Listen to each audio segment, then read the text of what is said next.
Hello दोस्तों, हमारे YouTube channel पर आपका स्वागत है। आज हम आपके लिए जीके के कुछ इम्पोर्टेंट क्वेश्चंस लेकर आए हैं जो कि एग्ज़ाम की दृष्टि से काफ़ी उपयोगी है। तो स्टार्ट करते हैं क्वेश्चन नंबर 1 से, जो कि ऑब्जेक्टिव बेस्ड क्वेश्चन है और इसका आंसर भी शो हो रखा है। तो स्टार्ट करते हैं 1 से। पृथ्वी पर दिन और रात होते हैं।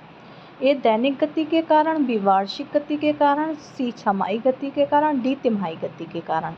तो जो पृथ्वी पर दैनिक दिन और रात जो होते हैं वो दैनिक गति के कारण होते हैं।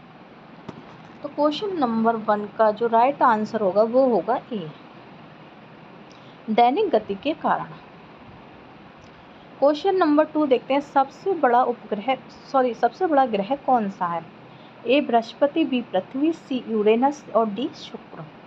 तो देखिए, सबसे बड़ा जो ग्रह है वो हमारा बृहस्पति है। क्वेश्चन नंबर 2 का राइट आंसर होगा ए, बृहस्पति। क्वेश्चन नंबर 3, सबसे छोटा ग्रह कौन सा है? तो सबसे छोटा ग्रह देखते हैं। ए मंगल, बी शनि, सी बुध और डी नेपच्यून। सबसे छोटा जो ग्रह माना जाता है वो बुध ग्रह माना जाता है।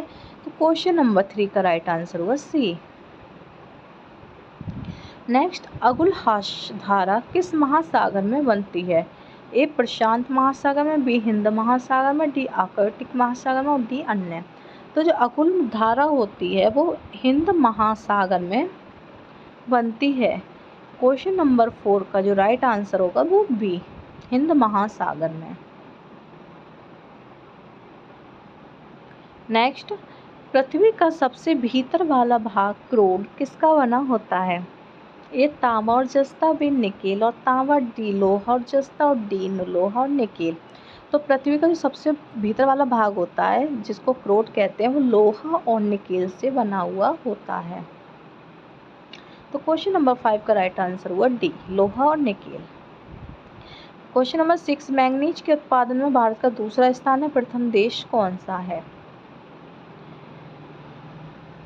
ए फ्रांस, बी रूसी संघ, सी कनाडा और डी संयुक्त राज्य अमेरिका। तो मैंगनीज के उत्पादन में भारत दूसरे नंबर पर है, तो प्रथम नंबर पर रूसी संघ है। क्वेश्चन नंबर 6 का जो राइट आंसर होगा वो होगा बी।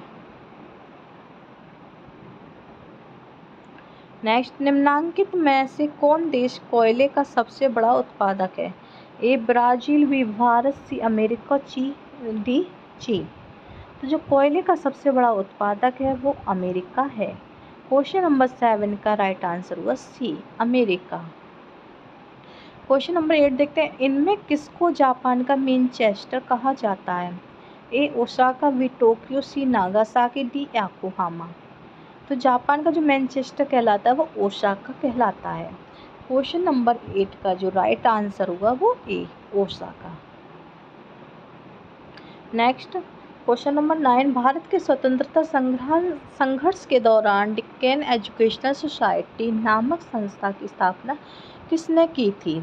ए जवाहरलाल नेहरू ने, बी रविंद्रनाथ टैगोर ने, सी बाल गंगाधर तिलक ने और डी व्योमचंद्र बनर्जी ने। तो भारत के स्वतंत्रता संघर्ष के दौरान जो एजुकेशनल सोसाइटी नामक संस्था की स्थापना की वो बाल गंगाधर तिलक थे। क्वेश्चन नंबर 9 का राइट आंसर होगा सी। क्वेश्चन नंबर 10 देखते हैं। 1857 के गदर के समय भारत का गवर्नर जनरल कौन था? A Lord Canning, B Neil Armstrong, C John Mathai और डी अन्य। तो 1857 के गदर के समय भारत का गवर्नर जनरल लॉर्ड कैनिंग था। क्वेश्चन नंबर 10 का राइट आंसर होगा ए। नेक्स्ट, भारत भारतीयों के लिए नारा किस संस्था ने दिया था? ए आशासिकी संस्था, बी आर्य समाज, सी ब्रह्म समाज और डी अन्य। तो जो भारत भारतीयों के लिए नारा दिया था वो आर्य समाज की संस्था ने दिया था। क्वेश्चन नंबर 11 का राइट आंसर होगा बी। नेक्स्ट, विंध्याचल सतपुड़ा पहाड़ियों के बीच से होकर बहने वाली नदी है। तो जो विंध्याचल और सतपुड़ा पहाड़ियाँ हैं उनके बीच से जो नदी बहती है वो एक नर्मदा नदी है। क्वेश्चन नंबर 12 का राइट आंसर होगा ए। क्वेश्चन नंबर 13 देखते हैं। इन्वेस्टर प्रोटेक्शन फंड किस संस्था ने स्थापित किया था? ए पूंजी मुद्दे ने, बी DLF ने, सी सेबी ने और डी अन्य ने। तो इन्वेस्टर प्रोटेक्शन फंड जो है वो सेबी संस्था ने स्थापित किया है। क्वेश्चन नंबर 13 का राइट आंसर होगा सी। क्वेश्चन नंबर 14 देखते हैं। कुंडापुर एवं करवार कच्छ वनस्पति स्थान कहाँ स्थित है? ए केरल राज्य में, बी कर्नाटक राज्य में, सी तमिलनाडु राज्य में और डी त्रिपुरा राज्य में। तो जो कुंडापुर और करवार कच्छ वनस्पति स्थान जो है वो कर्नाटक राज्य में है।